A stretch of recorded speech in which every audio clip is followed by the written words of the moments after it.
네, 안녕하세요. 반갑습니다. 서유진 목사입니다. 오늘 대림절 말씀 로드에 자리에 나오신 여러분을 환영하고 축복합니다. 제가 기도하고 또 오늘 말씀 시작하겠습니다. 하나님 감사합니다. 대림절 기간 동안 하나님의 말씀을 보게 하시고 그 말씀 안에 머물게 해주셔서 고맙습니다. 우리 주님 오신 성탄절을 기다리며 그 성탄절의 은혜를 더 깊이 깨달아가기 원합니다. 주님, 오늘도 우리에게 말씀을 깨닫게 하여 주옵소서. 예수 그리스도의 이름으로 기도합니다. 아멘. 네, 오늘은 베드로전서 3장에서 5장 하고요. 잠언 29장 30장을 이제 보게 됩니다. 베드로전서는 어제 개관을 했기 때문에 이제 이어서 3장부터 쭉 보도록 할게요.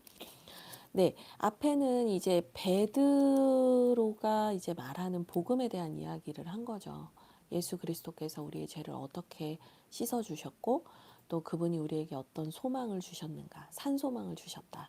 그래서 우리에게 이런 놀라운 은혜를 주신 예수 그리스도에 대한 이야기를 쭉 했습니다. 그리고 나서 이제 그 복음에 합당한 삶을 살아야 한다라고 얘기를 하는데요. 이제 21절, 2장 21절을 보면, 예, 우리는 부르심을 받았다. 무엇을 위해서 부르심을 받았는가?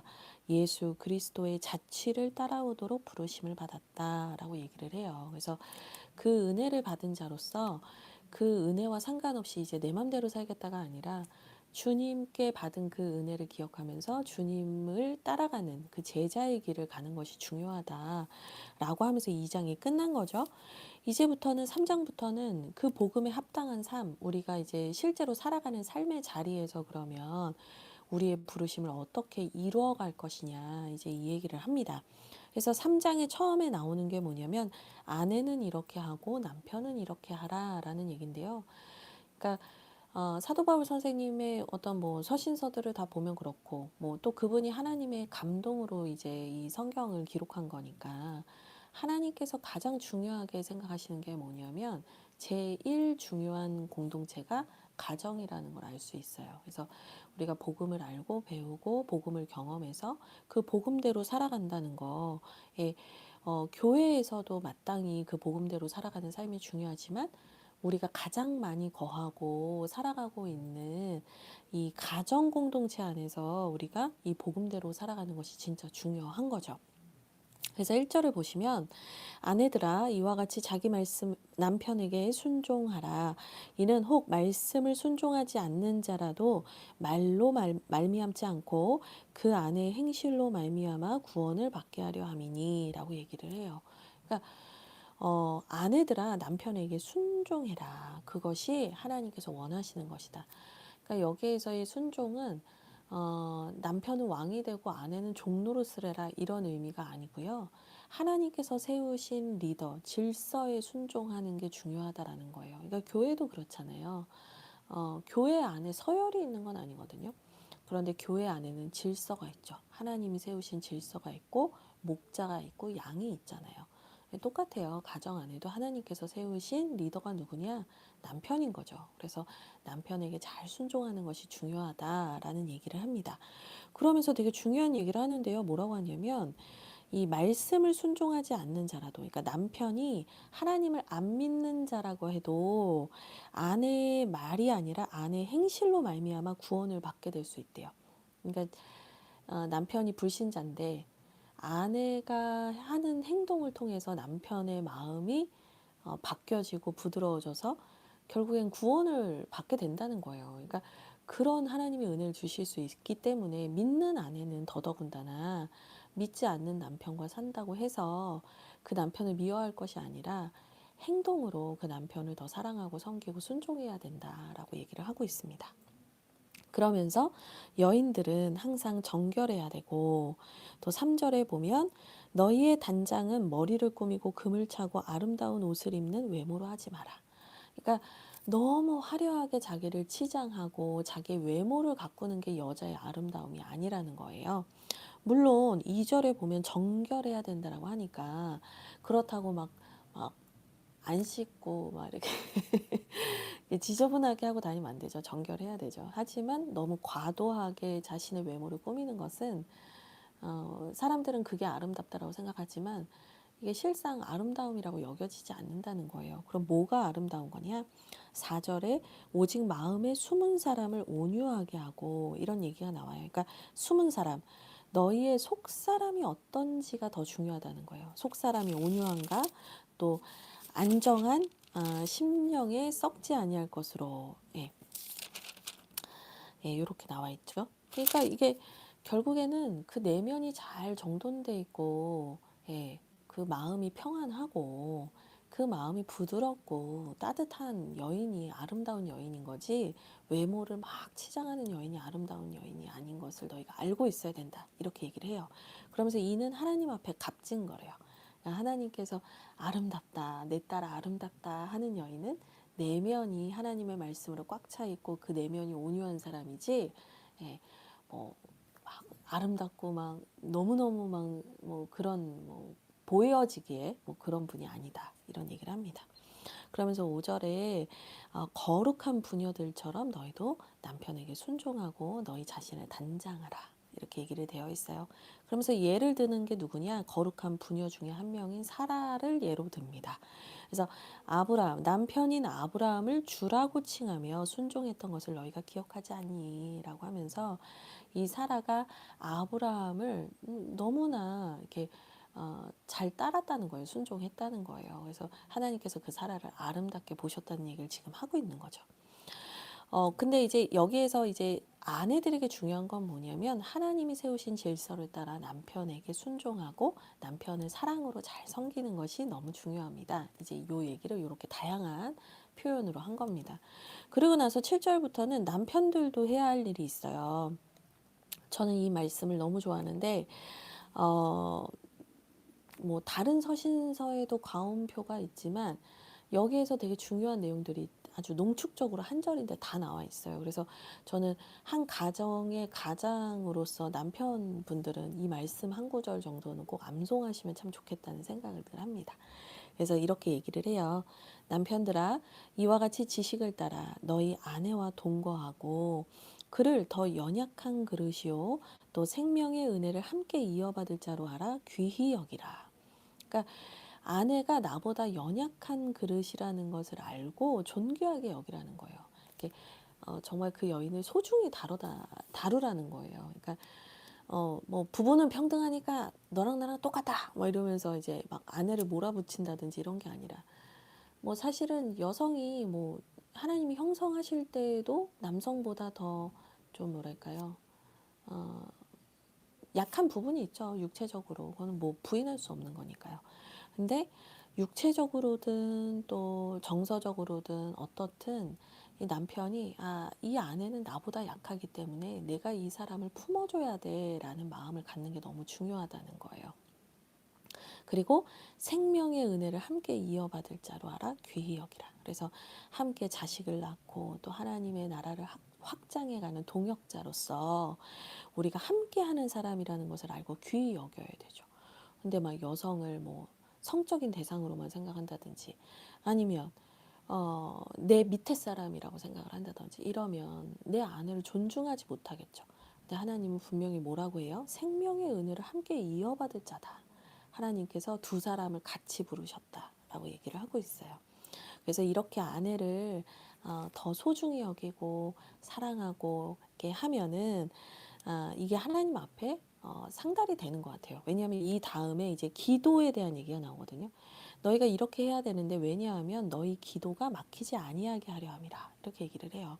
그러니까 내 가정 안에서 내 아내를 온전히 사랑하지 못하고 내 삶의 예배를 하나님께 드리지 못하면 하나님께서 우리의 기도를 듣지 않으신다는 거예요. 그러니까 아내분들이 처음에 순종하라 들으면 이렇게 울컥 하시는데 다 잘해야 되는 거예요. 서로 잘해야 되는 거예요. 근데 이런 원리가 있어요. 그러니까 하나님께서 아내에게는 복종하라, 순종하라 하는데 나를 막 괴롭히고 막 학대하는데 복종하고 순종하라 쉽지 않죠. 근데 이제 남편에게도 주어진 계명이 있단 말이에요. 그게 뭐냐면 아내를 너의 생명을 다해 사랑하라는 거거든요. 그럼 내가 당신을 위해서 생명을 다해 살아가겠습니다라고 하는데 그것에 대해서 싫다 막 이렇게 하는 분은 이제 호세아서에 나오는 이제 호세아 부인 같은 분들인 거죠. 이제 그거는 이제 다른 부류고 기본적으로는 남편이 아내를 사랑하고 아내가 그러면 남편을 순종하게 되는 그 아름다운 선순환. 예, 이게 가정 안에 잘 뿌리 박혀야 되고요. 그리고 가정 안에서 이렇게 부부 관계가 건강해지면은요, 자녀 교육은 별로 신경 안 쓰셔도 돼요. 이 대체로 아이들이 흔들리는 게 뭐냐면 자존감의 문제인데, 이 자존감은 뭐냐면 엄마 아빠가 사랑하는 모습을 보는 게 아니라 싸우는 모습을 보면 아무리 뭐 좋은 걸 먹이고 좋은 걸 가르쳐도 자존감은 자라지 않아요. 엄마 아빠가 계속 다투고 서로 미워하는 걸 보게 되면은요, 아이들은요, 나는 사랑하지 않는 관계에서 태어났다라는 생각을 하게 되기 때문에 이 아이는 항상 불안하고 염려할 수밖에 없거든요. 그래서 어머니 아버지가 하나님 앞에 회개하고 서로 사랑하시는 것, 이게 사실은 아이들을 믿음으로 이끄는 가장 좋은 길이라는 생각을 합니다. 그러면서 이어집니다. 그러면서 가정 안에서뿐 아니라 우리가 살아가는 삶의 자리에서 어떻게 살아야 되는가를 얘기를 하는데요. 8절에 보시면 마지막으로 말하노니 너희가 다 마음을 같이하여 동정하며 형제를 사랑하며 불쌍히 여기며 겸손해라. 그래서 어, 여기서 참 중요한 게 불쌍히 여긴다라는 표현이 계속 나오는 거죠. 동정, 사랑, 불쌍히 여김. 이런 게 이제 사실은 이제 한 영혼에 대해서 그냥 막 어떻게 막 사랑을 하려면 어떻게 해야 돼? 막 내가 저 사람 밥을 사줄까? 저 사람 뭘 사줄까? 막 이런 개념으로 이렇게 바라보는 것이 아니라 서로가 서로의 존재를 불쌍히 여기고 귀히 여길 수 있으면 그게 참 깊은 사랑이다라는 얘기를 해요. 이제 우리 부모님들이 그런 얘기 많이 하시지만 남편하고 정 때문에 산다 이런 얘기도 많이 하시지만 그게 불쌍히 여기는 마음이잖아요. 그렇죠? 근데 우리가 서로를 그렇게 불쌍히 여기고 기다려주고 겸손하고 사랑하는 마음 너무 중요하다 얘기를 하고요. 9절에 악을 악으로 욕을 욕으로 갚지 말고 도리어 복을 빌라 이렇게 얘기를 합니다. 그래서 도리어라는 단어에 동그라미를 해놓으시면 좋겠어요. 그러니까 세상 사람들의 논리는 악을 악으로 갚고 선을 선으로 갚는 거죠. 대부분의 사람들은 다 그렇게 사는 게 지혜롭다라고 얘기를 해요. 그런데 하나님의 말씀에는 뭐라고 하냐면 악한 자에게 나에게 욕하는 자에게 도리어 복을 빌어라 이렇게 얘기를 합니다. 그래서 어떻게 보면 우리가 축복의 통로로서 하나님의 구원의 은혜를 받은 자임을 잊지 말라는 거죠. 이게 2장 9절이랑도 연결이 되는 거예요. 그러니까 우리가 하나님의 놀라운 은혜를 받아서 택하신 족속, 왕같은 제사장, 거룩한 나라, 그의 소유가 됐어요. 우리를 어두운 데서, 죄 가운데서 불러내서 그의 기이한 빛에 들어가게 하신, 그러니까 그분의 구원에 들어가게 하셨는데, 이 아름다운 덕을, 자격 없는 우리를 이렇게 구원해 주신 그 하나님의 이 아름다운 덕을 이제는 우리가 선포하는 삶을 살라고 하신 거잖아요. 그래서 이제 그 사명을 위해서 제사장이라든지 뭐 왕이라든지 이런 영적 직분을 주셨다는 거잖아요. 그러니까 우리가 축복의 통로로 복을 선포하는 사람으로 살아야 한다는 것을 잊지 마라. 그러니까 누군가가 너에게 악을 행하고 힘들게 할지라도 그를 위해서 축복해야 된다라고 얘기를 하죠. 그게 뭐 처음부터 잘 되진 않죠. 처음에는 막 화가 나고 사람이 그렇잖아요. 근데 이제 기도를 하다 보면 하나님이 우리의 기도 입술을 바꾸셔서 어, 그 사람을 위해서 진심으로 기도하게 하실 때가 있더라고요. 그래서 그런 기도를 하는 것은 그 사람이 만약에 받을 자격이 없으면 하나님이 그 복을 여러분에게 주시니까 여러분들이 누군가를 축복하는 것을 막 싫어하실 필요는 없는 것 같아요. 예, 저 사람이 자격이 없으면 하나님 나에게 주신다. 예, 그 믿음으로 여러분이 축복하시는 인생 되시길 주님의 이름으로 축복드립니다. 아멘. 그러면서 너희가 부르심을 받았대요. 예, 그 복을 선포하는 자로, 복을 빌어주는 자로 축복의 통로로 너희가 부르심을 받았으니 이는 복을 이어받게 하려 하심이다 라고 얘기를 합니다.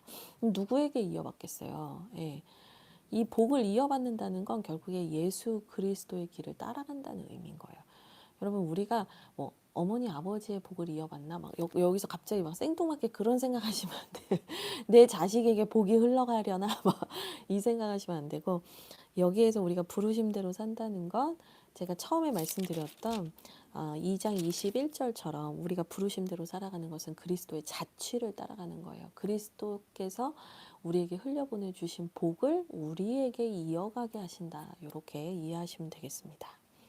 그래서 생명을 사랑하고 또 악한 말에 그치고 거짓을 말하지 말라. 그래서 누군가의 생명을 훼손하고 낙심하게 하는 말을 하지 말라는 거죠.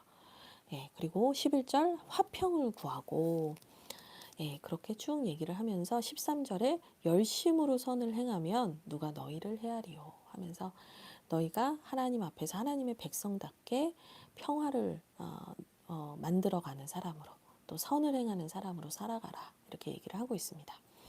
근데 이제 우리가 선을 행함에도 불구하고 이제 고난을 받고 어려움을 받을 수 있잖아요. 뭐 베드로가 살았던 상황도 그랬죠.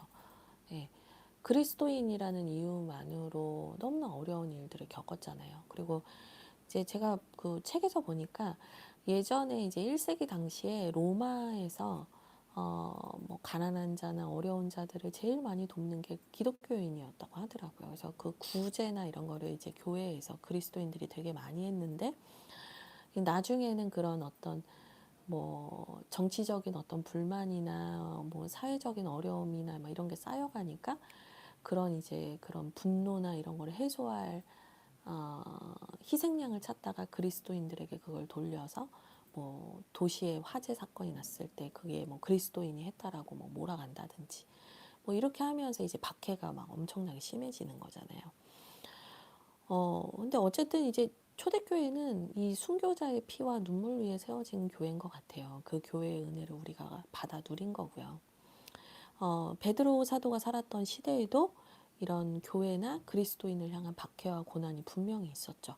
그래서 14절을 보면 그러나 의를 위하여 고난을 받으면 복이 있는 자다 이런 얘기가 나오는 거예요. 그러니까 선한 일을 했음에도 하나님 나라와 의를 위해서 복음을 위해서 영광을 위해서 수고하고 땀을 흘렸음에도 불구하고 미움을 받고 박해를 받고 고난을 받으면 슬퍼하지 마라. 억울해하지 마라. 이게 복 있는 사람이라는 거다. 그렇게 하면서 너희가 미움받는 것을 두려워하지 말래요. 예.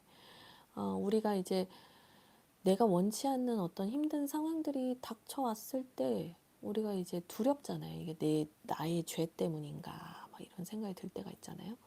근데 이제 먼저는 그런 어려운 일을 겪을 때 이제 회개를 하는 게 전 맞다고 생각해요. 혹시 하나님 제가 잘못한 것이 없는지, 제가 누군가에게 폐를 끼친 건 없는지 이제 회개를 하는 거죠. 근데 기도하는 가운데 이게 회개하고 회개해도 이게 단순히 그 죄의 문제, 내 죄의 문제가 아니다라는 것이 이제 분별이 될 때는 이게 하나님 나라와 의를 위해서 받는 고난이구나라는 것을 이제 깨닫고 그때부터는 이제 이 고난 받는 것을 억울해하는 것이 아니라 분명히 이제 모든 것엔 대가가 있는 거거든요. 이유 없는 고난을 받을 때에는 그 놀라운 축복이 숨겨져 있는 거예요. 그래서 하나님 나에게 이 고난을 허락하신 것이 나로 말미암아 나를 통해서 하나님 흘려보내실 복이 많구나라고 빨리 캐치하셔야 돼요. 그래서 막 갑자기 왜 하나님 또 저한테 이렇게 힘든 일을 주시는 거에 원망하실 필요가 없어요. 그냥 내가 뭐 지금 막 아무리 회개하고 하나님 제가 잘못한 거 알려주세요 했는데도 잘 모르겠다. 근데 갑자기 왜 이유 없는 내가 고난을 받지? 막 이러실 때는 이제 내가 축복의 통로로 하나님께서 나를 이렇게 찝으셨구나. 하나님 나를 통해서 흘려 보내실 어떤 은혜들이 많구나. 이렇게 생각하시면 돼요. 그래서 15절에 두려워하지 말고 너희 마음에 그리스도를 주로 삼아 거룩하게 하래요. 그러니까 그리스도께서 너희의 주인 되신다는 것을 더욱 확신하고 더 그것을 굳게 붙잡으라는 거예요. 막 불안해할 필요 없대요. 주님이 주인 되시면 여러분이 잘못하셨으면 성령께서 깨닫게 하신단 말이에요. 예. 내가 뭔가 문제가 있거나 죄를 지었나? 하나님 알려주세요 이렇게 기도하는데 하나님 안 알려주시고 막 이런진 않아요. 우리의 문제는 내 탓이 아닙니다. 내 죄가 아닙니다. 이렇게 막 하나님 앞에서 이렇게 주장하는 것에서 모든 게 꼬이는 거지. 하나님 제가 하나님 앞에 부끄러운 거 또 사람 앞에 잘못한 거 하나님 알려주십시오. 하나님 깨닫게 해주십시오 하는데 성령 하나님께서 막 안 알려주시고 이러진 않아요.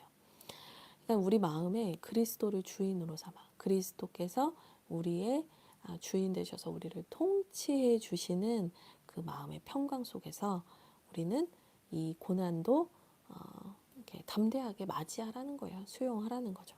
그래서 너희 속에 있는 소망에 관한 이유를 묻는 자에게 대답할 것을 항상 준비하고. 그래서 이게 사실 이제 예수님께서 그 잡히시기 전에 제자들한테 이제 뭐랄까요? 마지막 때 또 제자들이 겪게 될 고난에 대해서 먼저 예언하신 적이 있었어요. 근데 이제 그때 뭐 너희가 스스로 할 말을 너네가 준비할 필요 없다. 성령께서 너희에게 할 말을 넣어 주실 것이다. 뭐 이런 얘기들을 해 주셨었거든요. 실제로 베드로 사도가 예수님에 대해서 그리고 복음에 대해서 이렇게 막 설교하고 사람들이 회개하고 돌아오니까 이제 제사장 집에 잡혀가잖아요. 사도행전을 보면. 근데 거기 잡혀가서 내가 본 것을 말하고 내가 아는 것을 선포할 뿐이다. 막 이렇게 담대하게 막 말하거든요. 우리가 알던 베드로가 아니거든요. 그게 베드로의 마음에 그리스도를 주로 삼았을 때 거룩해지고 베드로의 마음속에 있는 소망에 관한 이유를 묻는 자에게 항상 대답할 수 있었고 온유함과 두려움으로 그 대답을 할 수 있었다. 이거죠. 그러니까 이제 제가 볼 때는 이제 베드로 사도님의 어떤 신앙의 여정 속에서 실제로 고난 중에 두려움에 떨었던 자신이 여종의 말 한마디에 막 벌벌 떨고 예수님을 부인했던 자신이 어느 날 제사장의 집에 다시 가서 예수님을 죽였던 그 제사장의 집에 가서 담대하게 자신이 복음을 선포하는 것이 당연한 거다. 멈출 수 없다. 막 이렇게 얘기하는 사람으로 완전히 사람이 바뀌잖아요. 이런 게 자신의 경험에서 나와서 지금 그런 고난 가운데 있는 성도들에게 위로를 할 수 있는 거죠. 그래서 여러분 내가 고난을 받고 연단을 받은 것을 나중엔 자랑스럽게 하나님 만들어주세요. 그런 고난과 어려움을 겪는 분들에게 이 고난을 거쳐온 분들만 할 수 있는 영적 권위가 있어요. 그분들에게 해줄 수 있는 말에 권위가 실린단 말이에요. 왜냐면 내가 겪었던 일이기 때문에. 베드로 선생님도 그런 거죠. 그러니까 16절에 선한 양심을 가져라. 그리고 너희의 선행을 욕하는 자들로 그 비방하는 일에 부끄러움을 당하게 하려 함이라. 그래서 너희가 두려워하지 말라. 하나님께서 너희에게 죄인이었던 철저하게 죄인이었고 하나님도 모른다 하고 하나님 미워하던 하나님 대적하던 너희를 회복해 주셨는데 그게 이제 선한 양심이에요. 선한 양심을 다른 표현으로 하면 회복된 양심이라고 보시면 돼요. 그 회복된 양심으로 하나님의 은혜를 받은 자로서 너희는 선행을 행하라. 그러면 이유 없이 너네를 괴롭혔던 사람들이 나중에 되게 부끄러워지는 일이 올 거다. 너희가 그걸 막 심판하려고 하지 마라. 이 얘기를 합니다. 17절 선을 행함으로 고난받는 것이 하나님의 뜻이다. 그래서 때로는 우리가 선을 행하다가 고난을 받는 것도 하나님의 뜻이다. 이 얘기를 합니다.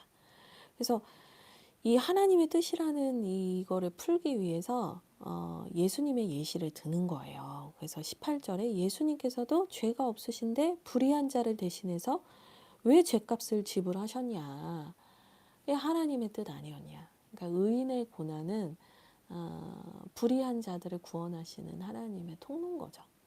그러니까 내가 뭔가 고난을 받을 때 하나님께서 나를 통해서 누군가를 구원하신다라고 생각을 하며 우리가 되게 이런 영광스러운 일을 할 수 있다니 이렇게 벅차오르는 마음으로 바뀌는 것 같아요. 19절의 말씀은 좀 이렇게 논쟁이 많은 구절이에요. 난의 구절이라고도 하는데요. 그가 또한 영으로 가서 옥에 있는 영들에게 선포하셨다. 그래서 예수님께서 부활하시고 나서 이제 우리에게 모습을 나타나시기 전에 그분이 영으로서 옥에 있는 영들에게 가서 복음을 선포했다 막 이렇게 해석을 하는 경우도 있어요. 근데 이제 그거는 캐톨릭에서 보통 그렇게 해석을 하고 이 구절 때문에 연옥이라는 게 있다라는 주장을 하죠. 그래서 최후 심판 전에 연옥에 gat혀 있는 사람들이 있는데 예수님께서 음부에 가셔서 연옥에 가가지고 죄인들한테 복음을 선포하셨기 때문에 이들이 구원받을 수 있는 기회가 열려 있다. 이제 이렇게 얘기를 합니다. 캐톨릭은. 그리고 종교개혁 시대 때는 면죄부 판매가 살아있는 사람들이 지옥 안 가려고 샀다라고만 아시는데 그게 아니고 우리 이제 가족 중에 연옥에 갇혀 있는 사람들 구출해 내려고 면죄부를 샀던 거거든요. 저희는 이제 장로교는 이렇게 해석하지는 않습니다. 이거를 어떻게 보냐면요. 예수 그리스도께서 십자가를 지심으로 모든 죄값을 지불하시고 속량하시고 승리하셨잖아요. 예, 부활하심으로 승리하셨는데 예수 그리스도께서 옥에 있는 영들에게 해서 사탄 마귀에게 승리를 선포하셨다 이렇게 봐요. 그래서 이제 선포하셨다라는 단어 자체가 유앙겔리온이 아니에요. 유앙겔리온이 이제 복음을 전하다인데 이 선포하다가 유앙겔리온으로 사용되지 않았거든요. 쾌룩소라고 해서 캐리그마 뭐 이런 거로 단어 많이 아실 텐데 선포하다예요. 그래서 예수 그리스도께서 사탄 마귀에게 악한 것들에게 이제 우리가 다 이겼다. 예, 우리가 완전히 이겼다. 이제 이거를 선포하셨다라는 얘기를 합니다. 그래서 고난을 받는 게 슬픈 것 같지만 결국에는 최후 승리를 얻기 위해서 하나님이 이제 주신 미션이었잖아요. 그러니까 예수님도 결국에는 우리를 살리기 위해서 이 은혜를 이 고난을 지나가셨는데 우리에게도 그 고난이 있다면 하나님의 뜻이 있다는 걸 분명히 기억하십시오. 이렇게 얘기를 하는 거죠. 그러면서 이제 노아의 날 방주 사건을 예로 들어요. 그래서 하나님이 오래 참고 기다리셨는데도 불구하고 회개하지 않았던 사람들, 순종하지 않았던 사람들 얘기를 하면서 그때 구원을 받은 사람들은 별로 없었다라고 얘기를 해요. 그러니까 예전에도 하나님은 계속 얘기했지만 사람들이 회개를 안 했던 거죠. 그런데 이 구약의 시대가 아니라 신약의 시대로 넘어오면서 예수 그리스도께서 많은 사람이 구원을 받을 수 있는 길을 여신 거예요. 그래서 과거에도 하나님은 은혜를 주셨지만 그 은혜를 붙잡는 사람들이 없었잖아요. 그런데 이제 예수 그리스도로 말미암아 구원의 길이 열리면서 이제는 하나님의 구원이 강력하게 나타나는 시대가 된 거죠. 그래서 이 노아의 시대 때 심판의 상징이 물이잖아요. 홍수. 근데 그 물이 21절을 보면 원래는 심판을 상징하는 거였는데 21절에서 물은 뭘 상징한대요? 구원의 표래요. 옛날엔 물 하면 심판이었는데 예수 그리스도로 말미암아 이게 구원의 상징이 되게 하셨대요. 그래서 물은 예수 그리스도께서 부활하심으로 말미암아 이제 어떤 의미가 됐대요? 심판의 상징이 아니고 너희를 구원하는 표가 됐다. 이 얘기를 합니다. 그러니까 주님이 대신 죽으셨다 이 말이에요. 물에서 심판받아 죽어야 되는데 죽을 수밖에 없는 죄인들을 위해서 예수님이 대신 죽으셨기 때문에 이제 그 물, 심판을 상징하는 물은 더 이상 심판이 아니고 구원이 됐다. 이 얘기를 하는 거예요. 그러면서 되게 놀라운 연결을 보이는데 그러면서 이 물이 구원의 표니 곧 뭐랑 연결을 하는 거예요? 곧 세례라. 그래서 이 노아의 방주 사건 때 심판의 상징이었던 물을 예수 그리스도로 말미암아 이제 예수 그리스도를 구주로 믿고 회개하는 자에게 베푸는 세례, 이 세례를 받은 자에게는 구원이 되었다. 이 얘기하는 거예요. 기가 막히죠. 아니 어떻게 이 성령님은 놀라운 거예요. 이 어부 아저씨였잖아요. 근데 어떻게 이렇게 놀라운 이런 영적인 통찰을 우리에게 주십니다. 그래서 예수 그리스도를 믿고 회개하고 받는 세례. 이제 우리가 이제 세례를 받는 것은 이제 구원을 하나님이 베푸신 자다. 이 확증이잖아요. 공동체적 확증이거든요. 이것은 육체의 더러운 것을 제하여 버림이 아니다라고 얘기를 해요. 그러니까 이게 목욕 같은 게 아니다라는 의미로도 해석이 될 수 있고요. 두 번째는 이제 우리 인간이 아직 부활하지 않았고 온전한 몸, 부활의 육체를 받지 않았기 때문에 아직 우리에게는 예수님을 믿어서 새 사람이 되긴 했지만 육체에는 죄성이 남아 있잖아요. 근데 그 죄성이 완전히 제하여진 것은 아니다. 이렇게 해석을 하기도 합니다. 근데 중요한 건 뭐냐면 세례는 하나님을 향한 선한 양심의 강구다. 그래서 아까 제가 선한 양심을 그냥 선한 양심하면 착하게 사는 거 이렇게 생각할 수 있는데 여기에서의 말하는 선한 양심은 뭐냐면 완전히 전적 타락이라고 하잖아요. 완전히 타락했던 우리의 존재가 이제 회개함으로 말미암아 회복된 양심을 갖게 됐다는 거예요. 이제 하나님의 말씀 앞에서 죄를 뉘우칠 수도 있고 하나님의 뜻대로 살지 않으면 마음이 부대끼기도 하고 이제 그게 회복된 양심이에요. 그래서 죄를 무지와 무능으로 보는데요. 무지는 알지 못함이고 무능은 알면서도 행하지 못함이거든요. 근데 선한 양심, 회복된 양심을 가진 사람은 이제 알죠. 죄가 뭔지 알고 하나님 원하시는 게 뭔지 알고 무능 할 수 있어요. 성령님의 도우심으로 할 수 있게 됐단 말이에요. 그러니까 이 선한 양심을 하나님께서 이제 이 세례받는 자들에게 주시는 거죠. 강구라고 하잖아요. 우리가 그냥 세례받으면 나 가졌다 이게 아니고 세례를 받는 자에게 하나님이 주시는 거예요. 선물, 선한 양심. 그래서 강구예요. 강구. 우리는 강구하는 거예요. 그래서 세례를 받았다고 해서 내가 예전하고 완전히 막 달라진 채로 내 죄성의 문제는 단번에 알아서 해결되고 이런 게 아니고요. 여전히 나는 죄인이지만 우리에게는 하나님이 선물로 주신 이제 이 회복된 양심이 있는 거죠. 그래서 이제는 하나님의 뜻을 위해서 살고 싶은 마음도 생기고, 예, 하나님의 뜻대로 살지 않았을 때 뉘우치는 마음도 있는 거고, 예, 그런 거예요. 우리 교회도 이제 크리스마스 때 세례를 받는 분들이 계신데, 세례를 받는다는 것은 주님께서 나를 위해서 대신 죽으시고 이제 내가 살았다라는 의미거든요. 구원의 표잖아요. 그리고 하나님이 내 마음을 새롭게 하셔서 새 마음을 주신다는 거기 때문에 그 새 마음에 합당한 삶을 사시는 게 되게 중요한 거예요. 성령님께서 계속해서 나에게 말씀하시고 깨닫게 하시는 것을 순종할 때 이 선한 양심이 더욱더 민감해지고 하나님이 원하시는 게 무엇인가에 대해서 더 이렇게 더 반응하게 되는 거예요.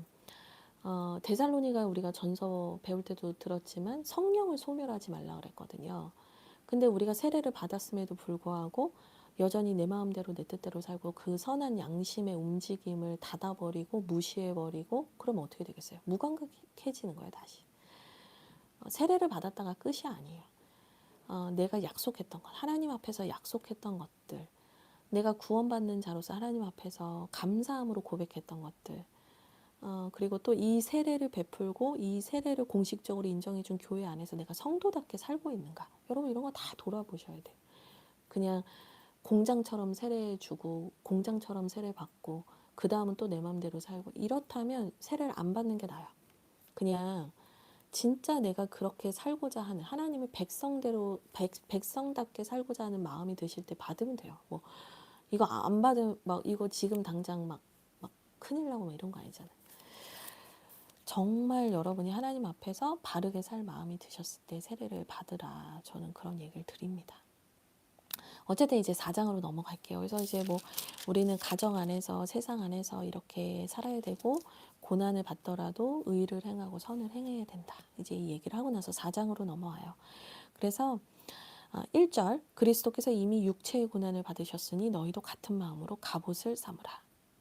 그래서 우리의 마음에 갑옷을 입으래요. 네. 담대하래요. 예수님께서도 고난 받으셨다는 것을 기억하래요. 그러니까 조금만 힘들다고 너무 힘들어하지 말라 이런 얘기를 하는 거고요. 또 이는 육체의 고난을 받은 자는 죄를 그쳤음이니. 그러니까 또 때로는 이 고난이 우리로 하여금 하나님 앞에 거룩하고 정결하게 살게 하는데 유익이 있기도 한 것 같아요. 사람이 몸이 편하고 등이 따스면 하나님하고 멀어지고 내 자아가 팽창되고 내 욕망이 커지잖아요. 근데 때로는 이 고난이 우리를 담대하게 하고 때로는 이 고난이 우리로 하여금 죄를 미워하는 마음을 갖게 하는 거죠. 2절 그 후로는 다시 사람의 정욕을 따르지 않고 하나님의 뜻을 따라 육체의 남은 때를 살게 하려 함이라. 그래서 결국에는 이 고난이 주는 유익도 있네요. 정욕을 따르지 않게 하고 하나님의 뜻을 따라 살게 한대잖아요. 그래서 이 우리가 부활의 육체를 얻기까지 이 육체의 남은 때를 하나님의 뜻을 따라 살 수 있게 해주신대요. 그러니까 때로는 고난이 유익이 되는 거죠. 3절 너희가 음란과 정욕과 술 취함과 방탕과 향락과 무법한 우상 숭배를 하여 이방인의 뜻을 따라 행한 것은 지나간 대로 족하다. 그러니까 이방인의 뜻, 그러니까 하나님의 뜻과 이방인의 뜻이 지금 대꾸예요. 그러니까 너네 맘대로 살던 거는 이미 족하지 않냐. 너희가 그 삶이 허무하고 그 삶이 무익하고 그 삶이 나를 고통스럽게 한다는 걸 알았기 때문에 하나님의 뜻대로 살겠다고 세례까지 받아놓고 왜 자꾸 이미 이것은 유익이 없다는 걸 아는데도 옛사람의 삶으로 돌아가려고 하냐 얘기를 하죠. 그래서 그렇게 살지 말고 이제는 하나님 나라를 위해 살기를 원한다 라고 얘기하면서 8절 너무 뭐 유명한 구절이어서 이거는 이제 암송하기도 쉬우니까 꼭 암송해 두시면 좋을 것 같아요. 8절 무엇보다도 뜨겁게 서로 사랑할지니 사랑은 허다한 죄를 덮는다. 예. 그래서 결국에는 하나님의 뜻을 따라 살아가다 보면 우리가 누군가의 죄를 덮어주고 또 사랑해야 하는 순간이 있을 것이다. 9절 서로 대접해주고 원망이 없이 하고. 그러니까 건강한 관계는 서로가 서로를 대접하고 책임지는 관계인 것 같아요. 예, 한쪽만 희생하는 관계는 오래 갈 수가 없어요. 예, 서로가 대접하고 원망이 없어야죠. 10절 각각 은사를 받은 대로 하나님의 여러 가지 은혜를 맡은 선한 청지기 같이 서로 봉사라. 여기서도 서로가 나오네요. 그러니까 은사는 다를 수 있어요. 이 사람이 말씀을 전하고 이 사람이 찬양을 하고 뭐 이 사람이 청소를 하고 이 사람이 음식을 만들고 또 이 사람은 복음 전파를 하고 이 사람은 선교를 하고 뭐 다양한 뭐 은사가 있죠. 근데 은사는 다 다른 거지만 그것이 서로 봉사하라. 서로에게 유익하게 된다는 거예요. 나로서는 완전하지 않는데 교회가 그거죠. 우리가 함께하고 서로가 서로의 은사를 나눌 때 하나님께서 그 공동체가 완전하진 않지만 예수 그리스도로 말미암아 평안을 누리게 하신다는 말이죠. 핵심 키워드예요, 이거. 은혜를 맡은 선한 청지기. 여러분은 은혜를 맡은 선한 청지기예요. 예, 여러분은 은혜를 받고 나한테서 고여있는 채로 문을 닫으시면 안 돼요. 그거는 썩어요. 여러분 은혜를 받고도 그 은혜를 흘려보내지 않는 분들은 그 은혜가 내 안에서 썩어서 결국엔 나도 망치고 남에게도 폐를 끼쳐요. 근데 은혜를 맡았다는 건 뭐냐면 내가 받은 은혜를 와 하나님 이렇게 좋으신 분이야 이거를 흘려보내는 거예요. 그래서 내가 그 은혜를 흘려보내다 보면 청직이라는 게 그 은혜를 흘려보낼 책임을 위임받았다 이거예요.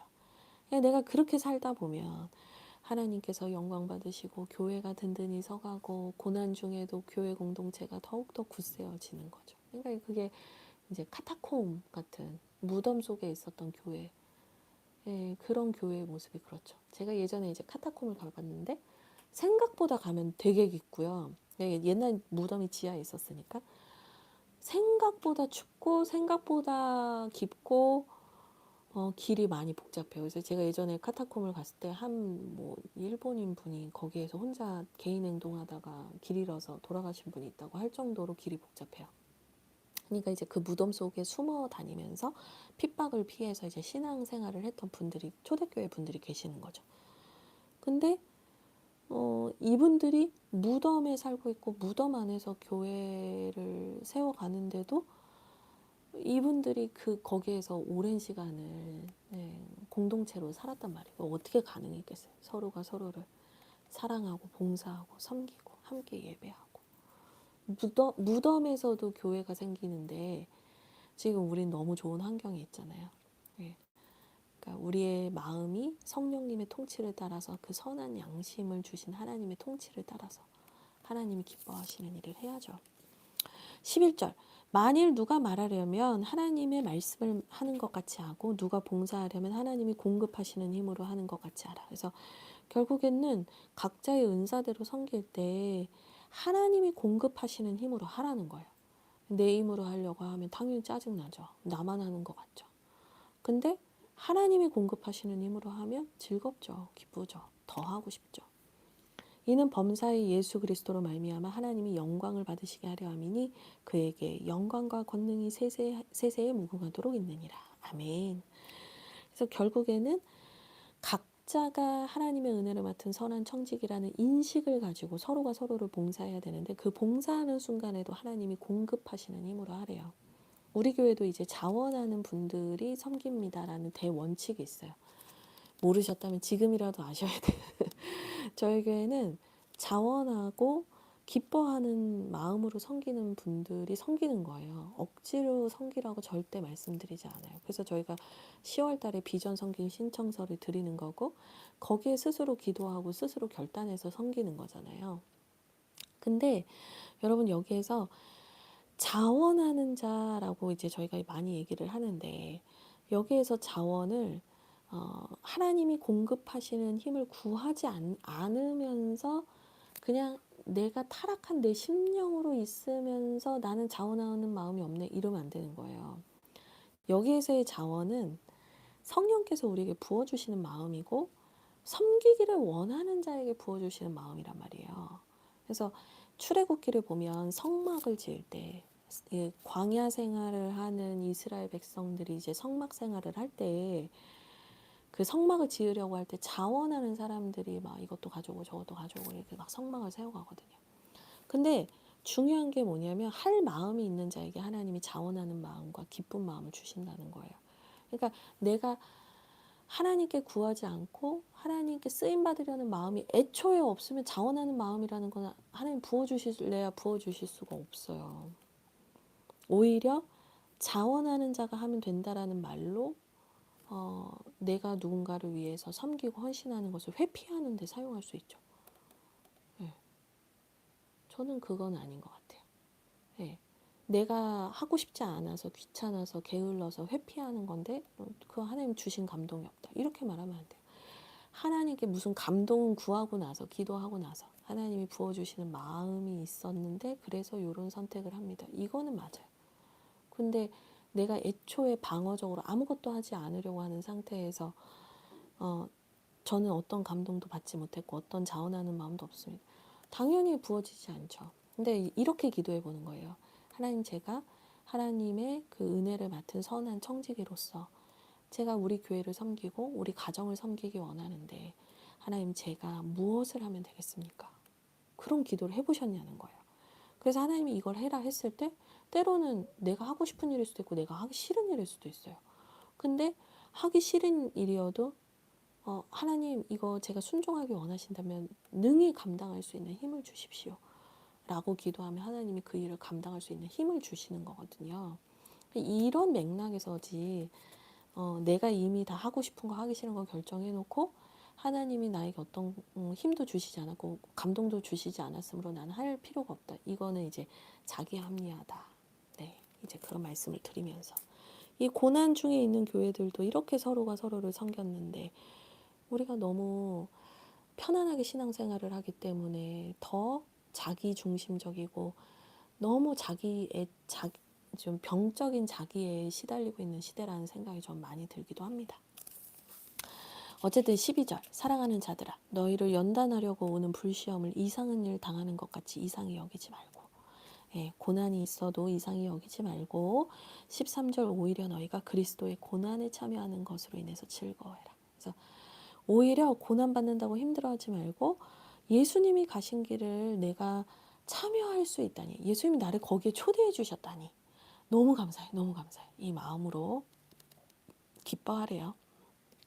14절 너희는 복 있는 자다. 너희가 복이 없어서 박복해서 고난받는 게 아니다. 너희가 복이 있는 자라서 고난이 있는 거다. 그러면서 16절은 암송. 저는 이 16절 말씀은 정말 꼭 암송하셨으면 좋겠어요. 같이 읽어볼까요? 만일 그리스도인으로 고난을 받으면 부끄러워하지 말고 도리어 그 이름으로 하나님께 영광을 돌리라. 아멘. 그래서 고난을 받으면 부끄러워하지 말래요. 고난을 받으면 내가 하나님께 버려졌나, 하나님이 나를 미워하나, 하나님이 나를 싫어하나 이 생각하지 말고 오히려 하나님께 영광을 돌리래요. 하나님 이 일을 통해서 하나님 영광 받아 주십시오.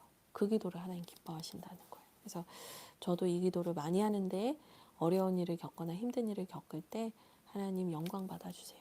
그러면 이제 제가 실수하고 제가 잘못했을지라도 때로는 이유 없는 고난일지라도 하나님이 합력하여 선을 이루셔서 하나님이 영광 받으시는 상황으로 다 만들어 가신다. 그게 믿는 자의 믿음입니다.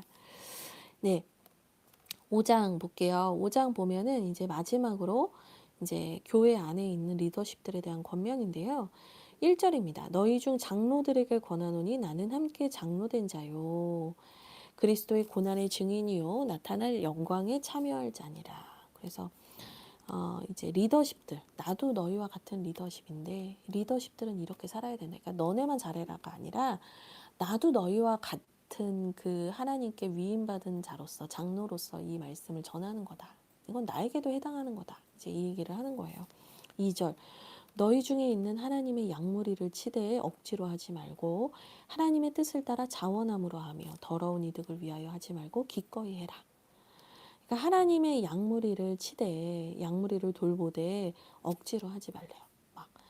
막 죽기보다 싫은데 막 억지로 하지 말래요. 그러니까 하나님이 이제 4장 11절 하나님이 공급하시는 힘으로 해야 되는 거예요.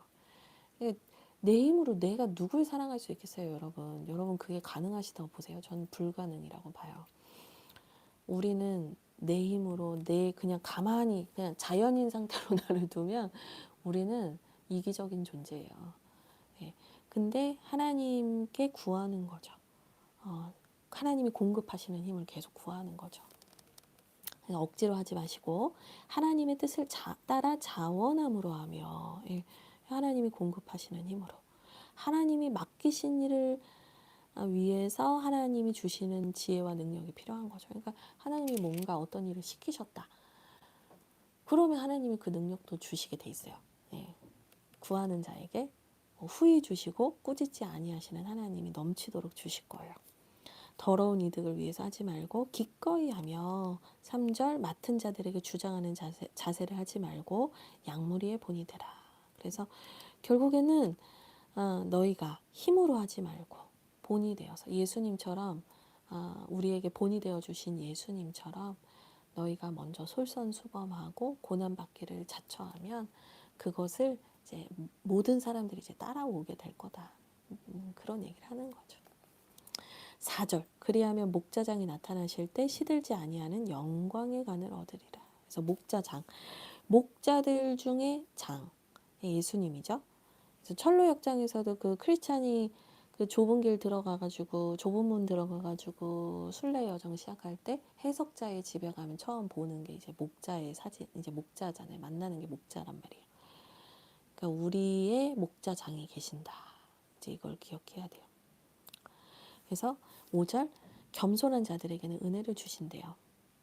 하면서 이제 장로들만 이런 책임이 있는 게 아니라 젊은 자들아 너희들도 장로들에게 순종하라고, 예, 순종하라고 얘기를 해요. 그러니까 이 양무리에 있는 분들도 리더십들에게 순종하라는 거예요. 리더십들에게 순종하는 게 너무 중요하고 겸손해야 된다. 하나님은 교만한 자를 대적하시되 겸손한 자들에게 은혜를 주신다. 그래서 성도님들과 목회자는 한 팀이에요. 한 팀. 예.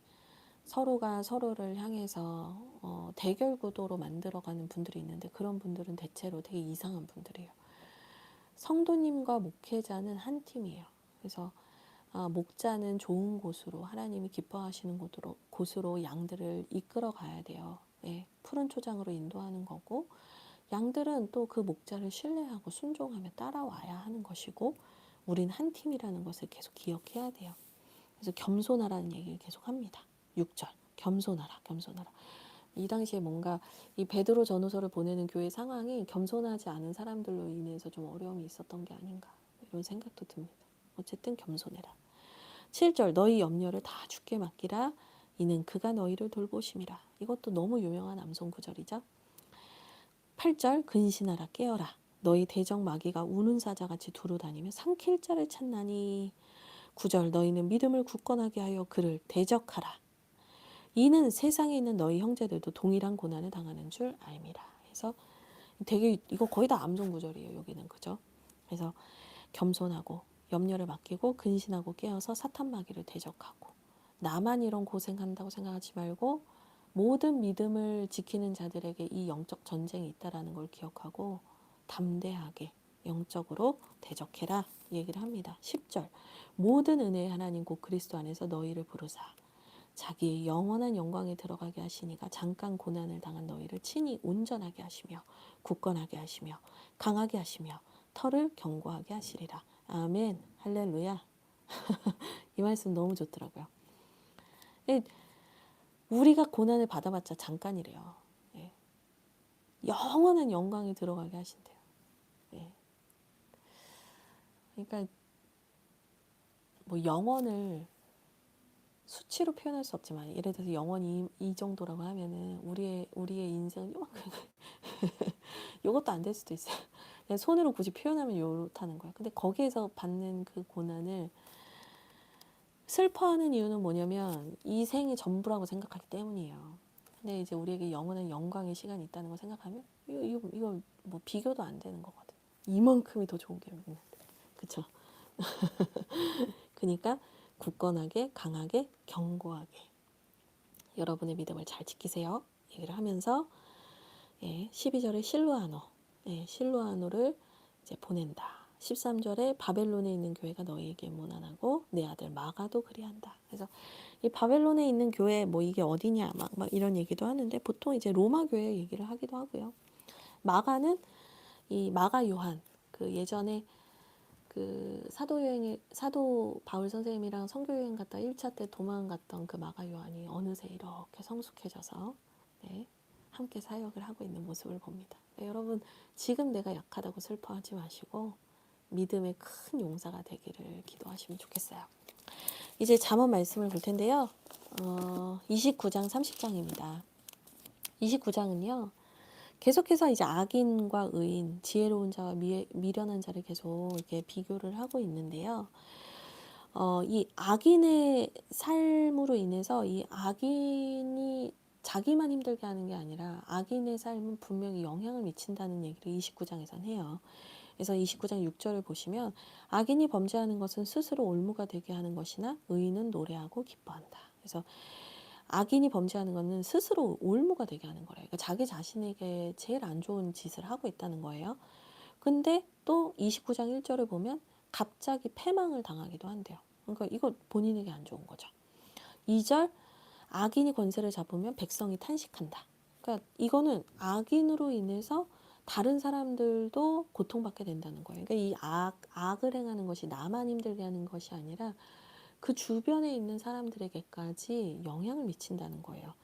그 다음에 8절 거만한 자는 성읍을 요란하게 한다. 이것도 이제 그 성읍에 사는 사람들에게 악영향을 미치는 거죠. 그러니까 결국에는 자기 자신에게도 문제가 되고 타인에게도 민폐를 끼치는 그런 좀 삶이에요. 아까 베드로 전서에서 들었던 거는 축복의 통로가 되게 하는 건데 여기는 불행의 통로, 저주의 통로가 되게 하는 거죠.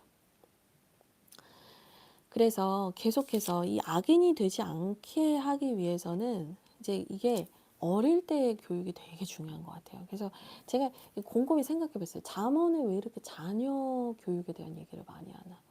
근데 제가 봐도요.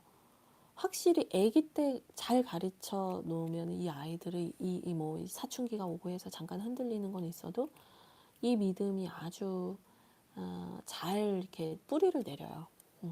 그래서 어릴 때 저 어릴 때는 목사님들께서 잠언을 많이 필사하라고 많이 가르쳐 주셨었어요. 뭐 잠언, 시편, 아이들이 지혜로워진다. 그 얘기를 많이 하셨었는데 제가 보면 정말 맞아요. 어릴 때 이 말씀을 읽고 쓰고 기도하는 훈련 진짜 중요한 거고 그렇게 자란 아이들 달라요.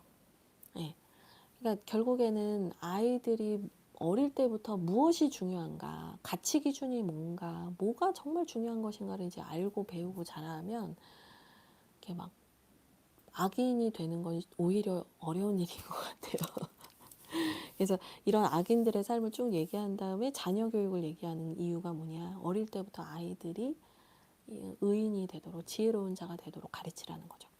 그래서 15절 채찍과 꾸지람이 지혜를 주거늘 임의로 행하게 버려둔 자식은 어미를 욕되게 한다. 그래서 이 가르쳐야 되는데 임의로 행하게 버려둔 자식. 그러니까 가르쳐야 되는 책임이 부모에게 있는데 부모가 안 가르치고 임의로 행하게 하면 결국에 그 영향력, 그 죄의 영향력을 부모가 책임져야 된다는 거예요. 무서운 말이죠. 17절 네 자식을 징계하라. 그리하면 그가 너를 평안하게 하겠고 또 내 마음에 기쁨을 주리라. 그러니까 결국에 의인 악인 뭐 다 커서 결정되는 게 아니에요.